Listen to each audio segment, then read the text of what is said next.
So we'll start with next question, that is question number 2. A fully charged capacitor C with initial charge Q0 is connected to a coil of self-inductance L at t equal to 0. The time at which the energy is stored equally between electric and magnetic fields is. बहुत interesting question है, simple question है, but have a look at the words here. Fully charge capacitor with initial charge of Q0, right. Initial charge Q0 मतलब t equal to 0 पे charge is Q0. इसको हमने connect कर दिया to an inductor of inductance L. So at what time the energy will be equally stored in electric and magnetic fields? सबसे पहले most important thing for you is to decide the equation of charge. It has to be Q0 cos omega t. ऐसा क्यों? क्योंकि t equal to 0 जब डालोगे तो q की value Q0 आनी चाहिए according to the given data of the question. If I put t equal to 0, cos 0 कितना हो जाता है 1. तो इनिशियली चार्ज कितना है Q0. तो ये इक्वेशन तुमको पता होना चाहिए. अब when energy is equally stored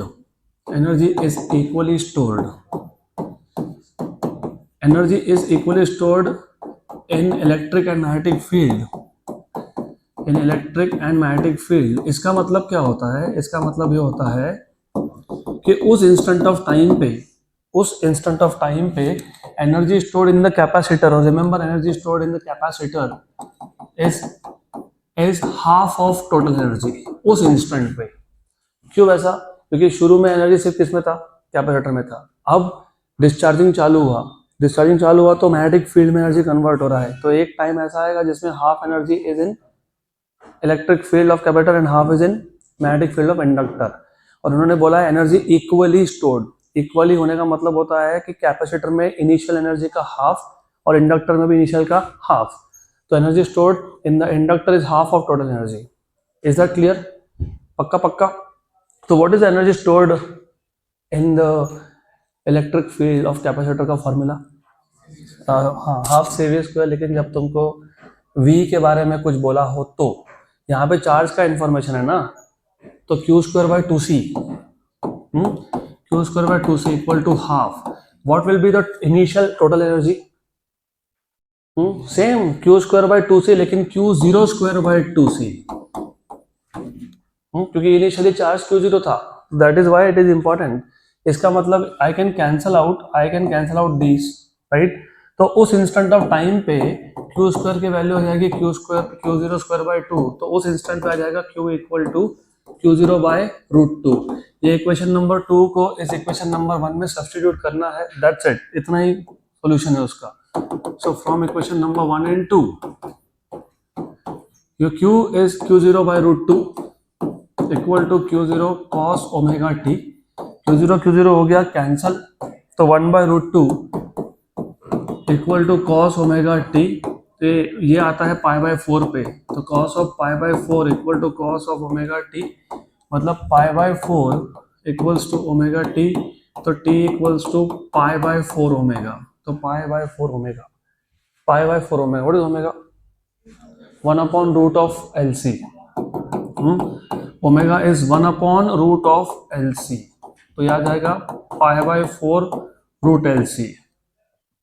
pi by 4 root LC, option number B. अगला question that we will be solving is question number 4. 2019 का PYQ है. It's a simple question.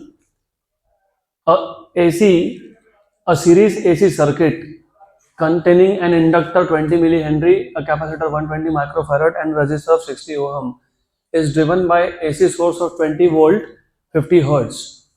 The energy dissipated in the circuit is in 60 second is. बहुत simple सा question है. Series LCR circuit है, उसमें आपको L की, C की और R की वैल्यू दे दी है और आपको पूछा है कि 60 सेकेंड में कितना एनर्जी डिसिपेशन होगा. Energy dissipation, what is the formula of energy dissipated? भूल गए? कैसे भूल गए? मैंने पहले भी बताया आपको, वापस बता देता हूँ एक बार. There is a very famous college in Pune, VIT. VIT सुना है क्या नाम? बस एनर्जी डिसिपेशन का अगर फॉर्मूला याद रखना तो VIT याद रख लो. Energy dissipation is VIT, energy is VIT. और अगर एनर्जी अपॉन टाइम करते तो वो क्या होता है? VI. और VI क्या होता है? पावर. तुमको याद नहीं क्या power of a circuit? VI. या फिर आई स्क्वायर आर या फिर वी स्क्वायर बाय आर। तो तुमको जब भी एनर्जी डिसिपेटेड पूछा होगा ना, don't worry if you do not remember, but you should remember at least power क्या होता है। It is I square R या फिर ई इंटू आई या फिर V square by R. And remember, जब भी या चाहे वो एसी सर्किट हो चाहे वो डीसी सर्किट हो, जब एनर्जी डिसिपेटेड की बात होगी तो एनर्जी डिसिपेशन रेजिस्टेंस में होता है, जेड मत लिख देना। एनर्जी डिसिपेशन रेजिस्टेंस में होता है, रेजिस्टेंस में, राइट। और ये कौन होता है? I R M S. What is power? Energy upon time. तो it is I R M S square R. तो what is energy dissipated? It is I R M S square R T. अब जिनको ये लग रहा है कि फिर यहाँ पे कैपेसिटेंस का और इंडक्टर का रोल क्या है wait. How do you find out I? How do you find out I? You remember ERMS equal to IRMS into Z. तो what is IRMS? ERMS by Z. देखो यहाँ पे आ गया रोल, ये इम्पिडेंस पे डिपेंड करता है। गुड। तो अभी पहले तुमको फाइंड करना पड़ेगा व्हाट इज IRMS, उसके लिए फाइंड करना पड़ेगा व्हाट इज इम्पिडेंस। तो डायरेक्ट भी लिख सकते थे हम लोग, but it's okay, you can directly write it down. I will first find out what is impedance. तो impedance is under root of R square plus XL minus X C square. अब तुमको उसके लिए पहले फाइंड करना पड़ेगा X L which is 2 pi F L. और what is the value of frequency? I think it is 50 hertz. Okay. Inductance तुमको कितना दिया हुआ है? इंडक्टेंस दिया हुआ है 20 milli henry. 20 into 10⁻³ which is 2 into 10⁻²। ये देखो ये कितना हो गया? 100 और 10⁻² कैंसिल हो गया, तो क्या बचा? 2 पाई। क्या बचा? 2 पाई। फिलहाल 2 पाई को 2 पाई लिखो, it is 6.28, I already know, लेकिन उसको वैसा रखो फिलहाल। What is X C? 1/ओमेगा c, मतलब 1/2 pi F C. 1/2 pi frequency is 50। What is capacitance का value? 120 microfarad which is 12 into 10⁻⁵। 12 into 10⁻⁵। ठीक है। तो एक्स सी इक्वल्स टू, इसको लिखना ही पड़ेगा हमको, 6.28 ओहम। ये कितना हो गया? 100। 100 और 10⁻⁵ 10⁻3। 10⁻3 ये हो गया, उसका काम हो गया। क्या बचा? 10⁻³ से ऊपर गया तो 1000 हो गया, नीचे कितना बचा? 12 पाई। कितना बचा? 12 पाई। अब देखो 12 पाई को कैसे सॉल्व करते हो वो भी ध्यान दो। कैलकुलेशंस तुमको कितना फास्ट करते आते हैं, it will matter a lot. Can I write down 12 as 3 into 4? 3 into 4 लिख सकते हैं ना? तो 3 इंटू 4 पाई हो गया ये। What is 4 pi? 12.5 approximately speaking. 12.5 है ना वो, तो 12.5 1 जा एंड 80 जा, क्योंकि 12.5 8 जा इज 100, तो 80 जा। 80/3 कितना होता है?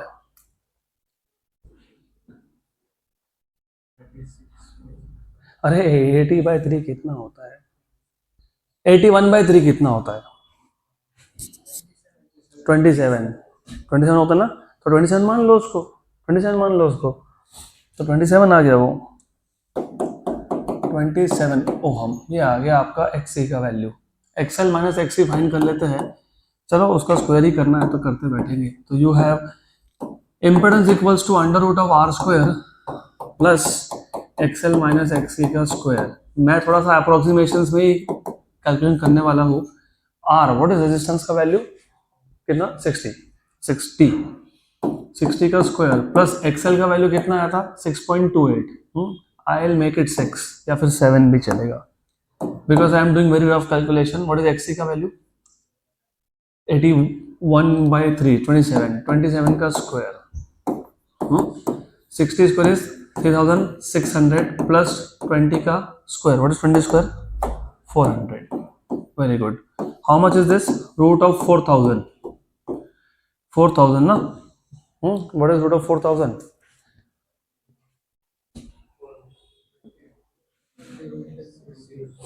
65 का स्क्वायर कितना होता है? 4225। तो ये उससे कम है, इसको मैं 64 मान लेता हूँ। 64, तो इम्पेडेंस इज 64 अप्रोक्सीमेशन। 62, ठीक है 62। वैसे भी we are doing temporary, we are doing approximations, देखते हैं बाद में। It is 62 because what I see is that problem सिर्फ आएगा इन दोनों नंबर्स में, क्योंकि इनका पावर भी सेम है। अगर उसके आसपास आंसर आया तो तब का तब देखेंगे, अभी तो कैलकुलेट करो। ये z आ गया, z आ गया तो आपको IRMS मिल जाएगा. What is IRMS? ARMS by Z. What is ARMS given to you? 24. 24 by 62. 24 by 62. 2.5. हाँ, yes, 2.5. 24 1 जा 24 2 जा 48 और 2.5 जा, तो मैंने बोला वही 1/2.5, दैट इज 10/25. 10/25 इज 2/5, मतलब 0.4. तो दिस इज 0.4. ये 0.4 आ गया. This is 0.4. 0.4 ampere. Very good, ये मिल गया. IRMS हो गया. आपको चाहिए था energy dissipated, which is I²RT, IRMS². 0.4 का स्क्वायर होता है 16 × 10⁻², 0.16. रजिस्टर कितना था? 60 था ना, 60. 60 इंटू कितना? 60. ये 10⁻² और ये दो कैंसिल कर दो. 36 × 16. What is 36 × 16? What is 36 × 10? 360. What is 36 × 5? 180. What is 360 180? 540. और 36 ऐड करो उसमें. 576. तो 5.76 × 10⁻². Option B. चेक करो ऑप्शन क्या है, बी है कि सी है? सी है ना. वो because of the approximate calculation that we have been doing, उसकी वजह से ये दो आंसर्स आसपास में थे. तो अगर मैं एक्यूरेट कैलकुलेशन करने गया तो what I will get is, कौन सा क्वेश्चन था ये? हाँ, यहाँ पे इम्पेडेंस जो हमने कैलकुलेट किया, हमारा वैल्यू कितना आया इम्पेडेंस का? कितना लिया मैंने इम्पेडेंस? 62 इम्पेडेंस. एग्जैक्ट वैल्यू क्या आ रही है इम्पेडेंस की? एक्स इमेज एक्सेल अपने ने क्या लिखा? एक्स इमेज एक्सेल एक्स, और उससे कैलकुलेट ही नहीं किया हमने.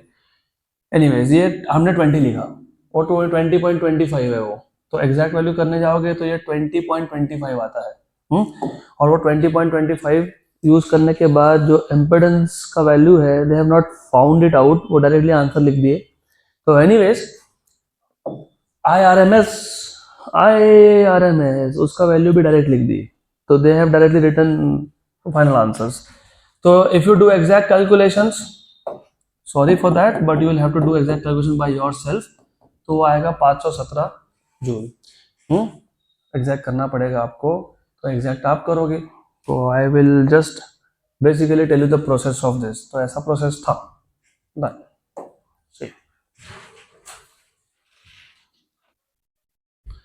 So if you do exact, this is 26.53. 26.53. और ये जो आता है फिर ये आ जाता है तुम्हारा 20.25 आफ्टर सब्ट्रैक्टिंग 6.28 माइनस करने के बाद. फिर ये जो 20.25 है, इसका अगर स्क्वायर करने गए हम लोग, तो if I take the square of 20.25, this is 410. उसको मैंने 3600 ऐड कर लिया, 3600 ऐड कर लिया उसमें, तो 4010.062. तो ये टोटल दिस विल बी 4010.062. 0.062.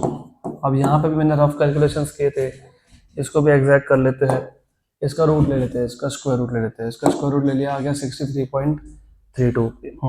तो 63.32. यहाँ पे हमारा अप्रोक्सीमेशन गलत हुआ. 64 लेना चाहिए था मैंने. आई वाज टेलिंग 64 ना, 64 लेना चाहिए था, फिर अभी करेक्ट आ जाता. पर ठीक है, डजंट मैटर रियली. तो अभी आ गया आपका 24 divided by 63.32. 24 divided by 63.32. This is 0.379, तो 38 round off. This is 38 ampere round of. अब इसका करेंगे स्क्वायर, उसको R और T से मल्टीप्लाई कर देंगे. इसका करना पड़ेगा आपको स्क्वायर. हो गया स्क्वायर? यस. इसको मल्टीप्लाई करोगे 3600 से, 60 × 60, 3600 से 517. Very good. तो ये आ जाएगा आपका टोटल 517 जूल. चलो good. Quick quick quick quick. नहीं, जब ऐसे क्वेश्चन आए और तुम कॉन्फिडेंट हो कि हमको ये आता है तो सॉल्व करो, कहाँ पे केयरफुल रहना है तुमको, ये जो तुम जेड की वैल्यू एस्टिमेट कर रहे थे ना, तुमने उसको कम एस्टिमेट किया, इसलिए करंट वैल्यू तुम्हारा ज़्यादा आया, करंट वैल्यू ज़्यादा आया, उसका स्क्वायर हुआ, उसका स्क्वायर तो तुम्हारा आंसर जो है वो ओवर एस्टिमेटेड है, मतलब जो भी नंबर तुमको मिला वो मल्टीप्लाई करके 500 एंड समथिंग, उससे छोटा आंसर होना चाहिए विच इज 517। अगला क्वेश्चन, अभी नेक्स्ट क्वेश्चन थोड़ा ध्यान दो, ज़्यादा ध्यान दो, हमको डिराइव कुछ नहीं करना, सिर्फ यहाँ पे जो इंपॉर्टेंट फॉर्मूलाज है जो आपके थ्योरी पार्ट में कवर होते नहीं है वो हमको सिर्फ समझ लेने हैं। I will not derive the formulas, सिर्फ फॉर्मूला बताऊंगा और वो formula as it is use करना है अगले क्वेश्चन के लिए। In the circuit shown switch S1 is close at time t equal to 0, तो ये जो सर्किट है उसमें एक L है, एक R है, एक S2 स्विच है, एक S1 स्विच है, और ये इंपॉर्टेंटली डीसी बैटरी है, डीसी डायरेक्ट सोर्स। इसमें S1 is close at t equal to 0, तो टाइम t इक्वल टू 0 पे तुमने S1 क्लोज किया, मतलब तुमने जब S1 क्लोज किया, स्विच को क्लोज किया, तब तुमने टाइम मेजर करना स्टार्ट किया। The switch S2 is kept open, तो S2 ओपन था। At some later time t0 the switch S1 is open, S1 को वापस ओपन कर दिया और S2 को क्लोज कर दिया, S2 is closed. The behaviour of the current I as a function of time t is given by. Very good question. तो पहले तुम समझ लो कि यहाँ पे दो पार्ट्स है, एक है ग्रोथ ऑफ द करंट और एक है डीके ऑफ द करंट। अब इसका मतलब क्या, हमारे पास जो सर्किट था उसमें था एक R, एक था L। केस वन में you have kept which switch closed S1 and which open S2। तो जो ओपन है वो सर्किट में नहीं है, वो ब्रांच सर्किट में नहीं है, सिंपल सी बात है। तो ये जो ब्रांच है ये सर्किट में नहीं है because this is open.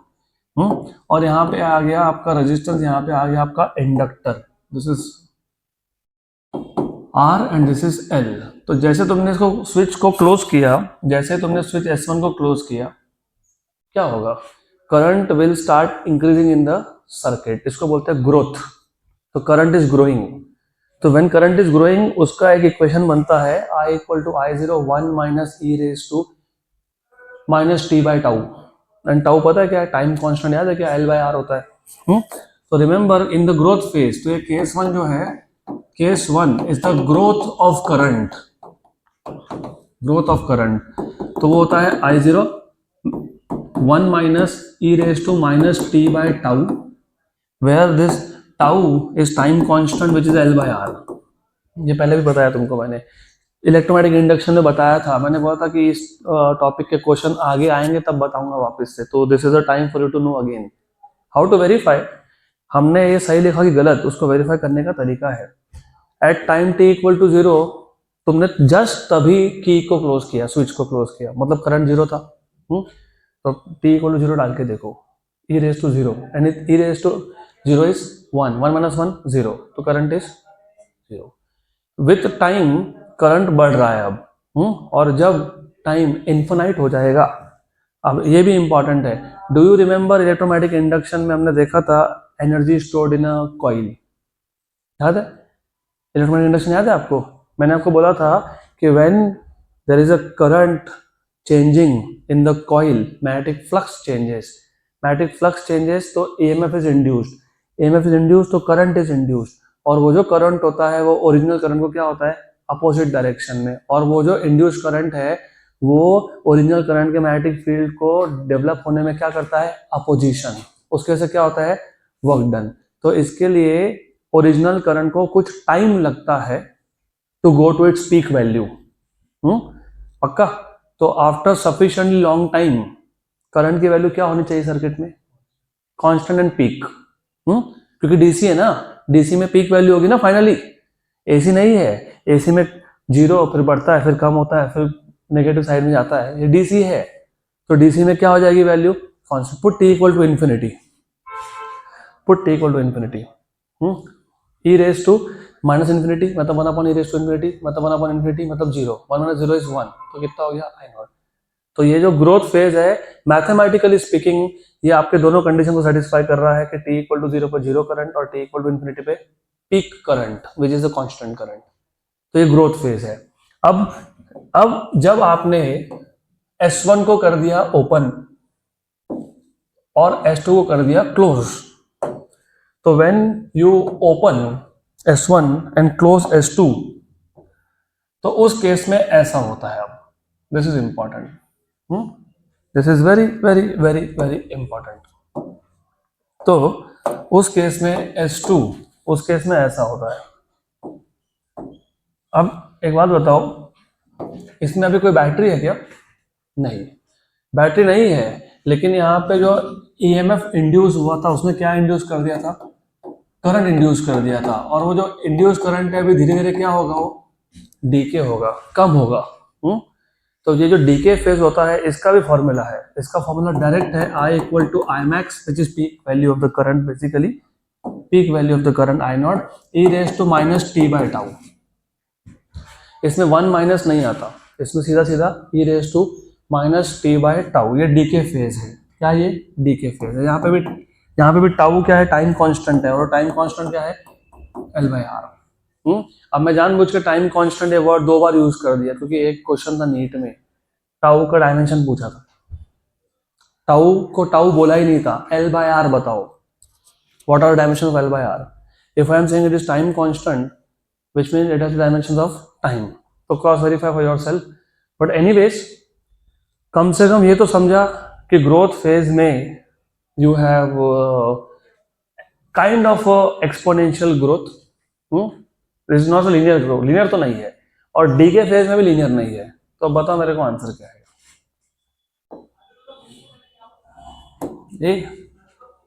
This curvature and this. अब ये तो नहीं आ सकता, क्योंकि यहाँ पे स्लोप तुम अगर देखोगे तो ये तुमको साइन कोसाइन जैसा वेव बनते हुए दिख रहा है, वो तो नहीं आएगा। ये स्ट्रेट लाइन है, ये भी नहीं आएगा, इधर एक स्ट्रेट लाइन ये भी नहीं आएगा। Option number done. चलो अगला question, next question.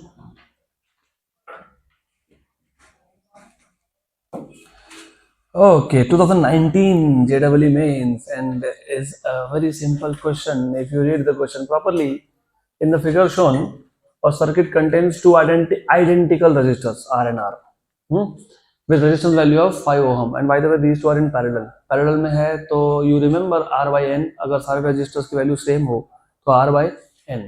Are these two in parallel? Yes, क्योंकि इधर एक बैटरी है, तो these two are in parallel. अगर यही बैटरी यहाँ लगाते तो सीरीज बन जाता हो। तो what is the equivalent resistance of the circuit? 2.5 R by N 5 by 2, क्योंकि यहाँ पे N की वैल्यू 2 है और R की वैल्यू 5 है। तो आगे बोला है इंडक्टेंस की वैल्यू 2 मिली हेनरी दी है। An ideal battery of 50, ideal battery मतलब which does not have internal resistance, 15 volt का बैटरी है, is connected in the circuit. What will be the current to the battery long after the switch is closed? Long after the switch is closed. सारा का सारा खेल इस 3 words में है, long after, बस उतना 2 वर्ड्स। तो लॉन्ग आफ्टर बोल दिया, इसका मतलब तुमको you have to understand that you have given sufficient time for the current to reach its peak value. तुमने क्लोज कर दिया, इसको क्लोज करके बहुत टाइम तक छोड़ दिया। बहुत टाइम तक छोड़ने का मतलब होता है कि जो इंडक्टर है, मैंने तुमको ये चैप्टर नंबर 12 में भी बताया था कि जब तुम स्विच को जस्ट क्लोज करते हो तो inductor acts as an open circuit, क्योंकि वहां से जो करंट पास हो रहा था वो फ्लक्स चेंज कर रहा था, और जो फ्लक्स चेंज हो रहा था वो EMF इंड्यूस कर रहा था, और जो EMF इंड्यूस हुआ उसने करंट इंड्यूस किया, और जो करंट इंड्यूस हुआ उसने ओरिजिनल करंट को ही अपोज कर दिया। मतलब बेसिकली जब तुम जस्ट स्विच को क्लोज करते हो it acts as an open circuit, and after sufficiently long time it acts as a closed circuit. तो आफ्टर लॉन्ग टाइम मतलब this is a close circuit. इसका मतलब क्या कि इंडक्टर का अभी कोई वैल्यू ही नहीं रहा। तो वैल्यू नहीं रहा तो वो क्या हो गया, वो सिर्फ एक पाथ बन गया करंट के लिए। इसका मतलब सर्किट में 2 ही रेजिस्टेंस है। तो V equal to I R, मतलब V equal to I R equivalent, तो I equal to V by R equivalent.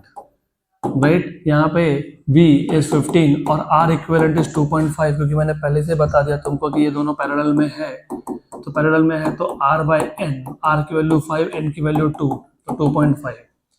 तो हाउ मच इज दिस? 6, तो answer is 6 ampere, option A. Next question, very good but a joke. The charge on a capacitor plate, charge on a capacitor plate in the circuit as a function of time is shown in the figure. What is the value of current at t equal to 4 second? ये charge है, ये t है। अच्छा एक बात बताओ, अगर y और x हो तो what is slope? y by x, मतलब basically dy by dx, right? यहाँ पे y कौन है? जल्दी बोलो। चार्ज है ना? चार्ज है, वेरी गुड। तो चार्ज है, तो यहाँ पे अगर मैं स्लोप की बात करूँ, स्लोप, तो slope is dy by D X, मतलब D Q by D T. Y is Q and T X is T. What is D Q by D T? Current. तो slope basically is giving you current. Slope is giving you current, तो slope is current, और slope मतलब current at which time t equal to 4 is 0। तो current is how much? 0। खत्म, done हो गया answer. 2019 JEE mains PYQ, कुछ भी नहीं है क्वेश्चन, सिंपल सा क्वेश्चन है। गुड। नेक्स्ट क्वेश्चन, अगला क्वेश्चन सिंपल है बट थोड़ा सा उसमें सॉल्व करना पड़ेगा आपको। Next question is a good question. In the above circuit, in the below circuit, capacitance की वैल्यू तुमको दी हुई है √3/2 माइक्रोफैरड। उसके बाद आपको R2 की वैल्यू दी हुई है 20 ओहम। उसके बाद इंडक्टेंस की वैल्यू दी हुई है √3/10 हेनरी, और R1 की वैल्यू दी हुई है आपको 10 ओहम। करंट इन LR1, इस ब्रांच में करंट I1 है, और क्योंकि ये AC सर्किट है, AC सर्किट है ना, राइट, इसलिए देखो तुमको करंट की वैल्यू लिख के डायरेक्शन कभी नहीं बताएंगे, क्योंकि डायरेक्शन होता ही नहीं, बाय डायरेक्शन होता है वो।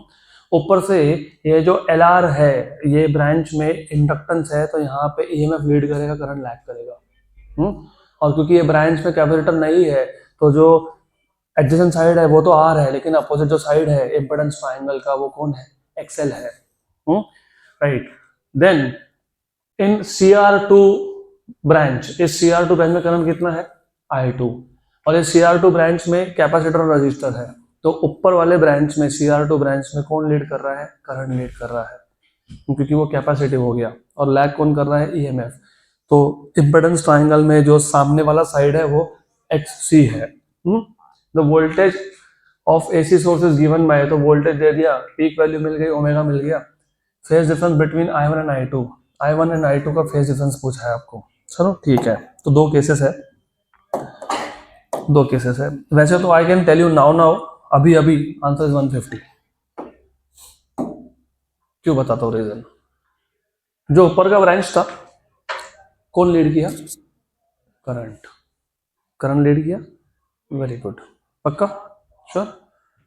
अगर तुम्हारा ध्यान होता वैल्यूज पे, वो मैं सॉल्व करके दूंगा, तो तुमको समझ में आएगा कि इन दोनों में से, और सेकंड ब्रांच में कौन लीड किया?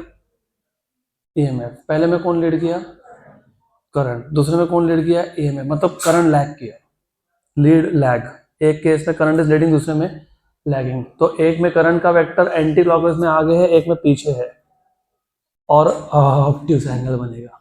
That is what I was saying, कि अगर तुमको वैल्यूज पे ध्यान है और बेसिक्स क्लियर है, यहाँ पे जब ऐसा हो, एक सर्किट में एक ब्रांच में C है, एक में L है, तो एक में ऑफ कोर्स करंट लीड कर रहा है, एक में करंट लैग कर रहा है। तो एक केस में करंट लीड कर रहा है, दूसरे में लैग कर रहा है, तो ऑब्ट्यूज एंगल बनता है टोटल एंगल। तो डायरेक्टली ऑब्ट्यूज एंगल तो एक ही है, 150। पर फिर भी because we should prove what we are saying, हम लोग से बोलेंगे उससे काम नहीं चलता, तो सॉल्व करना पड़ेगा। पहले LR1 का कर लेते हैं। LR1 में इम्पीडेंस ट्रायंगल अगर आप देखोगे तो ऐसा आएगा। तो इम्पीडेंस ट्रायंगल में ये Z आएगा, ये XL आएगा, ये R आएगा, ये phi आएगा। और ये जो tan phi है, इसको phi1 बोल देता हूँ। It is XL by R, और XL is omega L by R। तो tan phi1 equal to omega is 100। L inductance कितना दिया हुआ है तुमको? √3/10, और रेजिस्टेंस कितना बोला हुआ है? 10। बराबर, तो कितना आ गया √3। तो पहले केस से तुमको φ1 मिल गया, कितना मिल गया φ1? 60 डिग्री। कितना है? 60 है 60। यहाँ पे φ1 इज 60 और रिमेंबर 60 हु लीड्स? अरे एलआर सर्किट, एलआर में कैसे क्या करंट लीड करेगा? तो यहाँ पे आई लैग्स है। देन केस टू में CR2 ब्रांच, CR2 में थोड़ा सा एक्स्ट्रा ध्यान देना, वो ऐसा बनता है, ऐसा वो नीचे आता है, नेगेटिव एंगल जाता है, वो नेगेटिव क्लॉकवाइज एंगल नेगेटिव। तो ये एंगल जो भी आएगा ना वो माइनस में ले लेंगे हम लोग। ये कौन है? XC, ये कौन है? R, ये कौन है? इम्पिडेंस, ये कौन है? φ2। What is tan φ2? XC by R। What is XC? 1/ωc, ωc/R। तो tan φ2 equal to 1/ω, omega is 100, C की वैल्यू कितनी दी हुई है? √3/2 और R कितना दिया हुआ है? 10 दिया हुआ ना? यस। तो इसको सॉल्व करो। How much is this?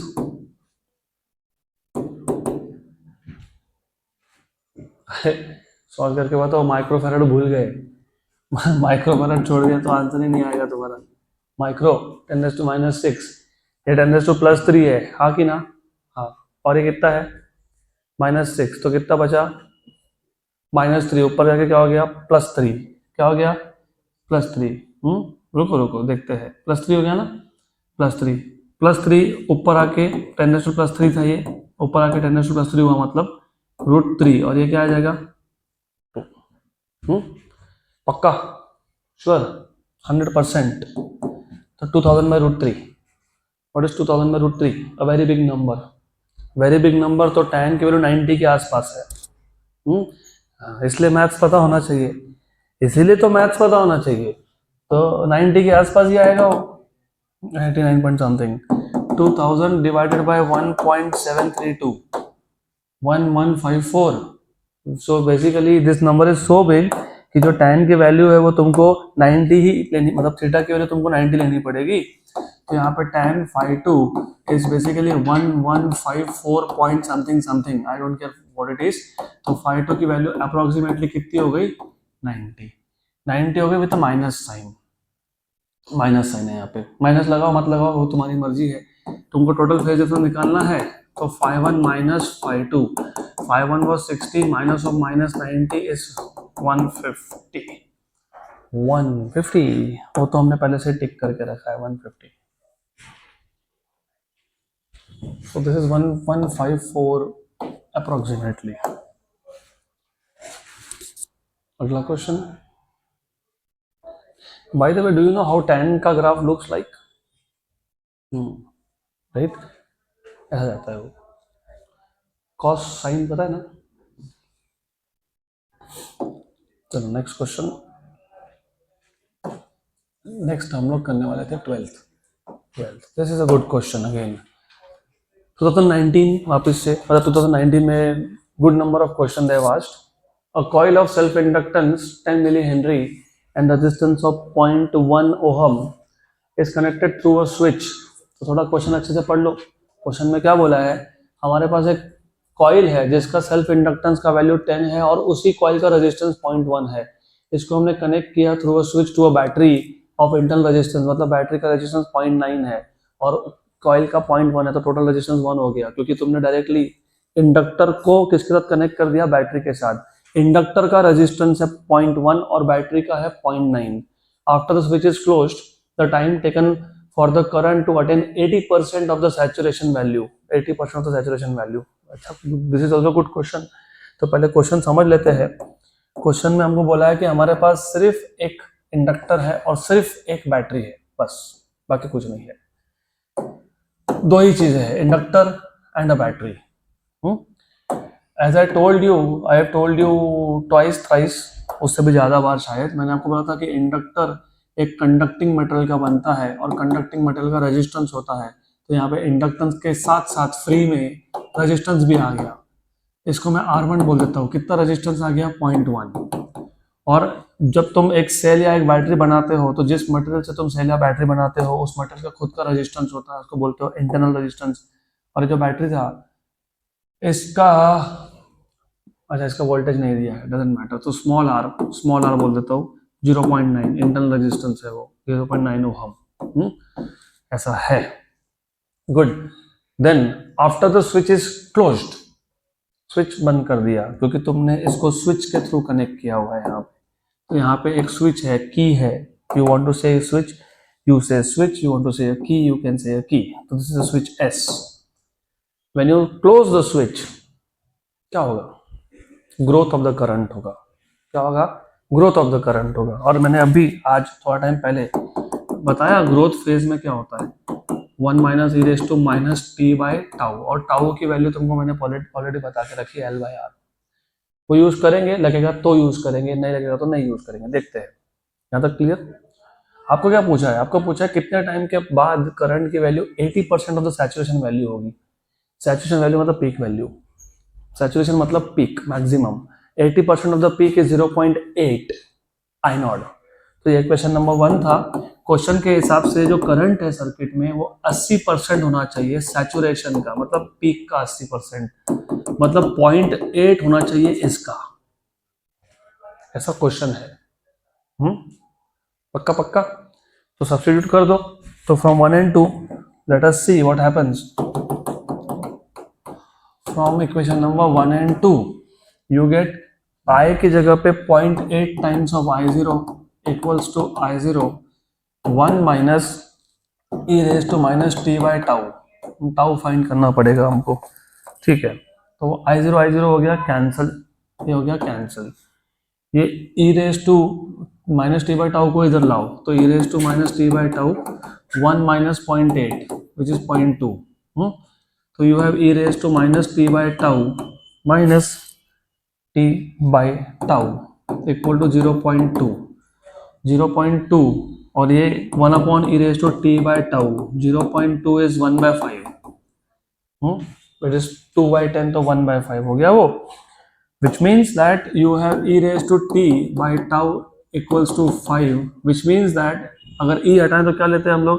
log, और बेस e है तो नेचुरल log 10 होता तो फिर log to the base 10, तो t by tau is natural log of 5, तो t equal to tau natural log of 5, ln 5, okay yes, value लगेगा हमको, this is l by r ln 5। ये आ गया आपका answer in terms of formula. In terms of number L की value कितनी थी? 10 मिली हेनरी, 10 into 10⁻³ 10⁻²। रेजिस्टेंस था टोटल रेजिस्टेंस लेना पड़ेगा 1, total that is total resistance. इसके लिए फिर I will go back to this notation R1, ठीक है, मुझे कंफ्यूजन नहीं क्रिएट करना, इसलिए आई will say this is R equivalent, you can say, और you can say R1 plus small r, natural log of 5। तो ये तो आ गया आपका 0.1 और 0.9, that is 1, natural log of 5, ln 5 की वैल्यू देख लेते हैं कितना?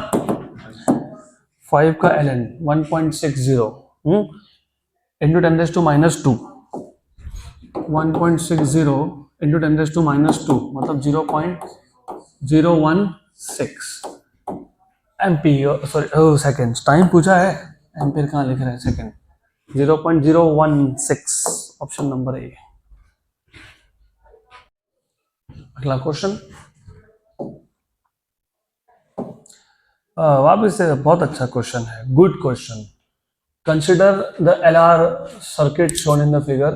If the switch S is closed at t equal to 0, then the amount of charge that passes through the battery between t equal to 0 and t equal to time constant, which is L by R, is।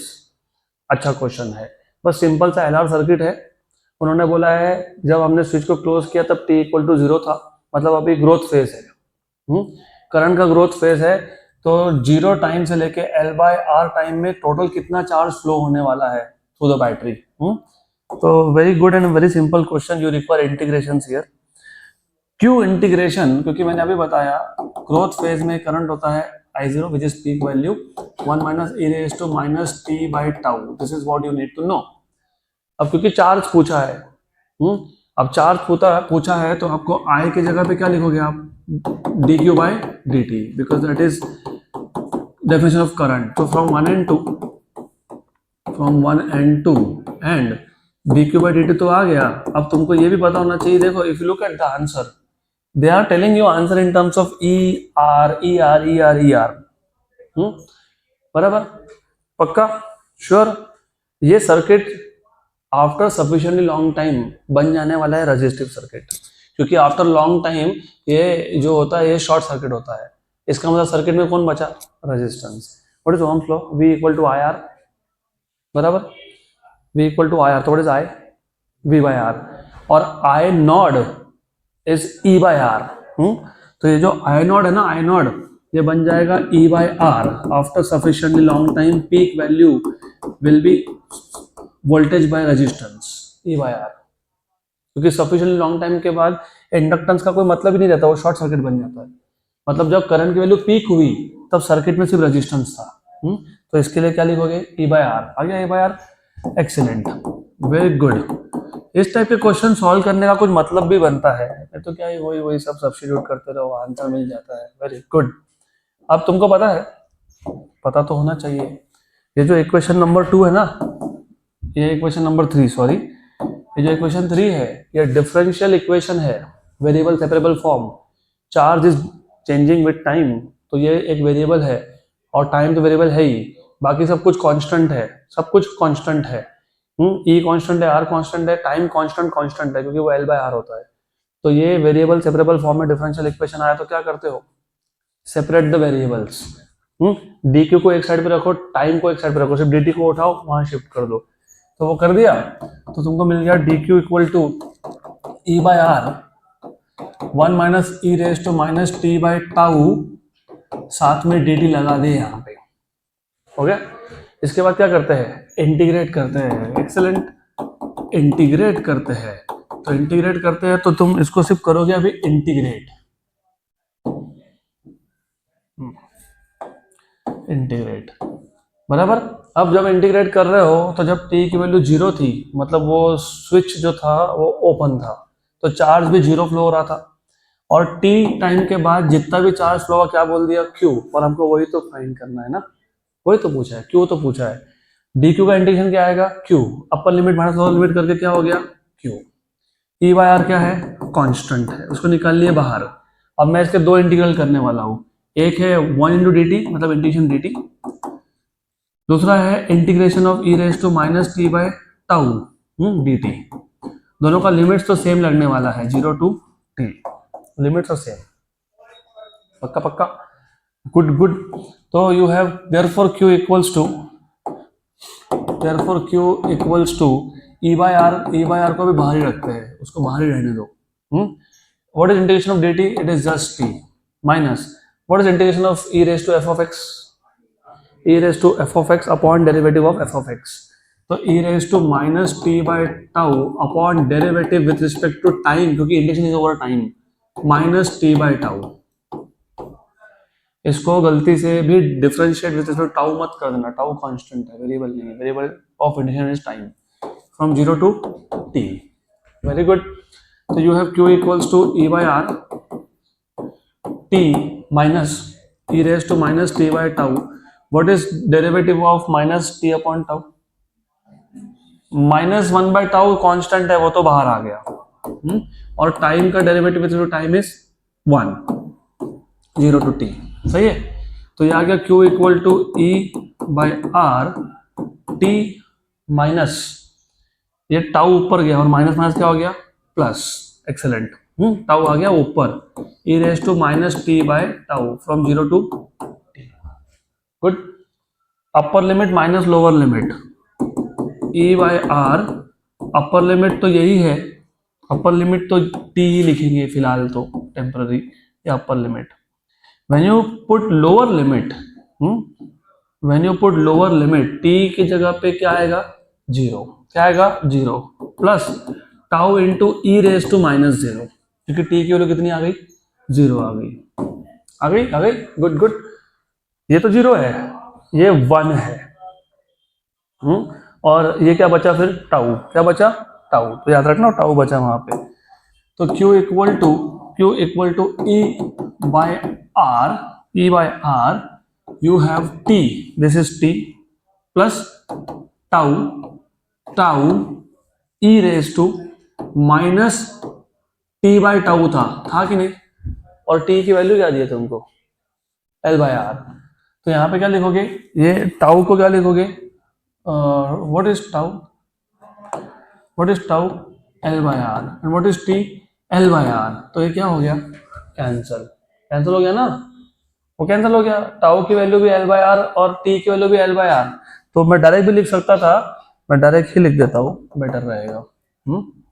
मैं ऐसा लिख देता हूँ tau by tau. अब मैं यहाँ mention कर देता हूँ, ऐसा क्यों लिखा, ऐसा इसलिए हमने इसलिए लिखा क्योंकि क्योंकि टी की वैल्यू एल बाई आर बोली है, और वही तो टाउ होता है, टाइम कांस्टेंट होता है, वो ऐसा लिख दिया। ये हो गया, माइनस क्या, टाउ, माइनस क्या, tau. Very good, good good good good good good, sure sure, 100%। और ये टी, इस टी के जगह पे भी क्या लिखूंगा मैं, क्या लिखूंगा मैं, एल बाई आर। वो नेक्स्ट स्टेप में लिख लेते हैं। तो Q equal to E by R, और ये T वापिस से कौन है, L बाई आर है, plus what is E raise to minus one, one upon E minus tau, sure sure, अरे हाँ कि ना, हाँ। तो इस टी को भी फिलहाल टाउ लिखो ना सॉल्व करने के लिए, सॉल्व तो कर लो पहले। ये और ये क्या हो गया, कैंसल हो गया।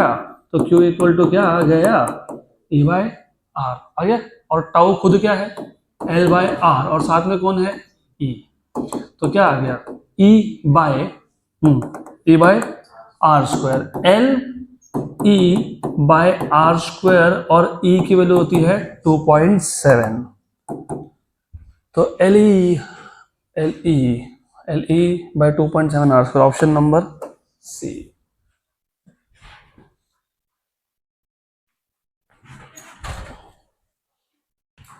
अगला क्वेश्चन,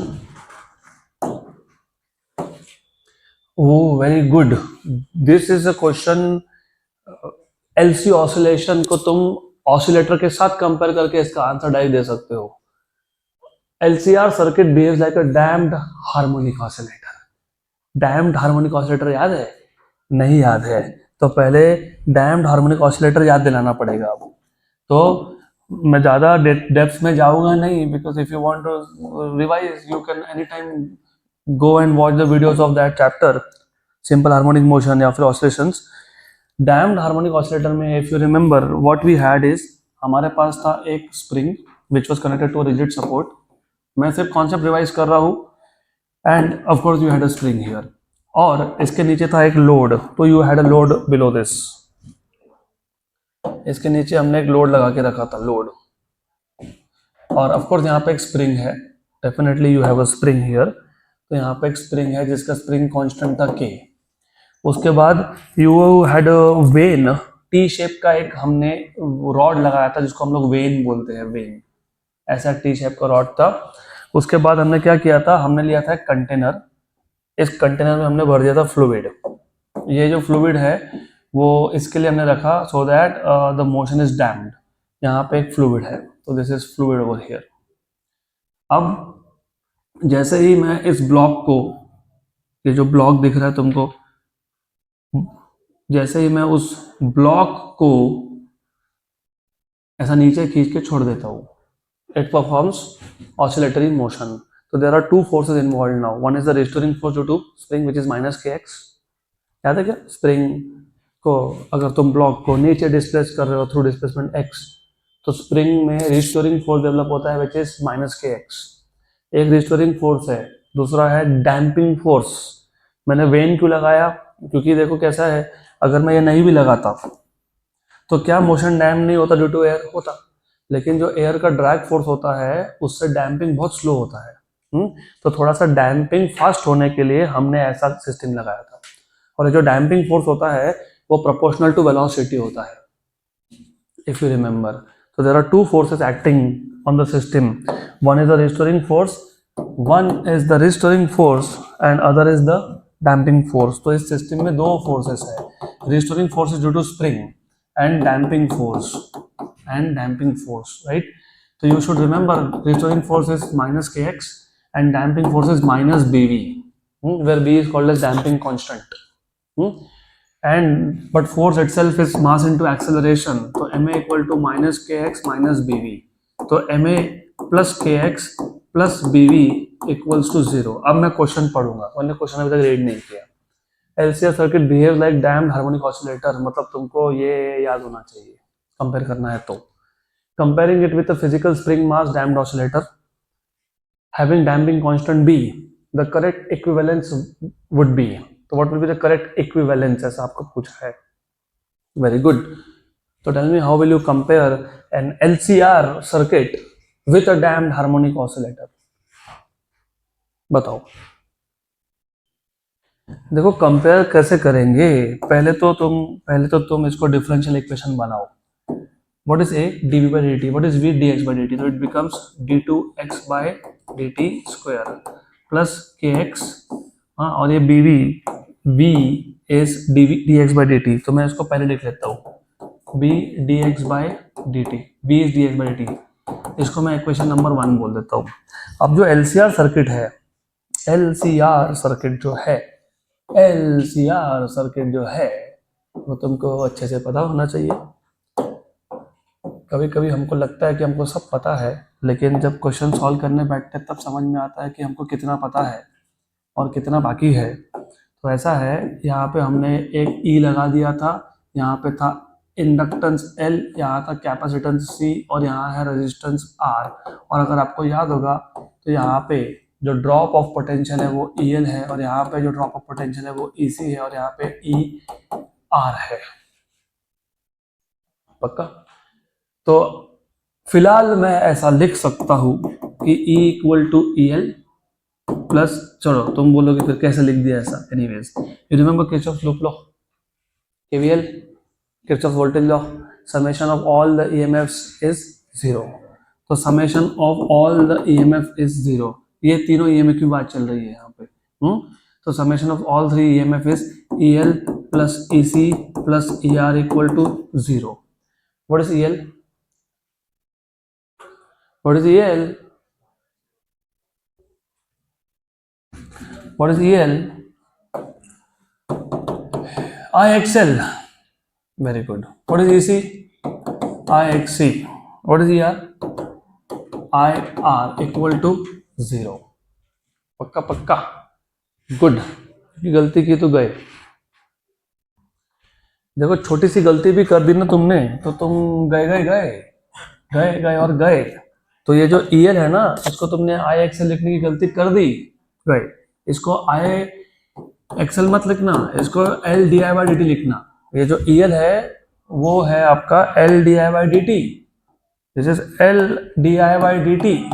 तो EL equal to L d dt of I. What is I? dq by dt.